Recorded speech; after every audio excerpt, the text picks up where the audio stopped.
আজকের গল্প পাগলা ষাঁড় ভার্সেস রোবট ষাঁড়।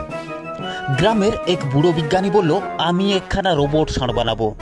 লোকজন ভাবলো ষাঁড়টা হয়তো ঘাস খাবে, কিন্তু ও তো লোহার বাক্সের মতো হেঁটে বেড়ায়।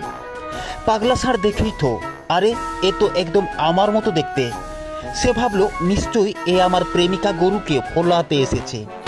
পাগলা ষাঁড় রোবটটার সামনে গিয়ে বলল, চল দেখি কার সিং বেশি শক্ত। লোকেরা হেসে লুটোপুটি। ষাঁড় পাগল তো, এবার তো পুড়ে ছাই হবে। পাগলা ষাঁড় দৌড়ে গিয়ে রোবটটাকে ধাক্কা দিয়েই নিজেই উল্টে পড়ে গেল। মুখটা দেখলে মনে হয় রং চটে গেছে। এইবার সে রোবটটার বুকে সিং ঠুকলো, আর সঙ্গে সঙ্গে ছ্যাট, বিদ্যুৎ খেয়ে ষাঁড় চিৎকার, হাম্বা হাম্বা, পুরো লাইট বাল্ব হয়ে জ্বলছে। ষাঁড় এখন খাটে শুয়ে মাথায় বরফ আর মুখে প্রেমের গান গায়। ডাক্তার বলে ওর মাথায় শর্ট সার্কিট হয়েছে বোধহয়। শেষে সবাই শিখলো রোবটকে প্রেমিকা ভাবা ঠিক না, আর সিং দিয়ে বিদ্যুৎ মারলে পটল গাছেও ওঠা যায়।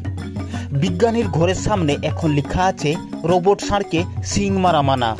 যার চোখে প্রেম তার কাছে রোবটও রোমিও।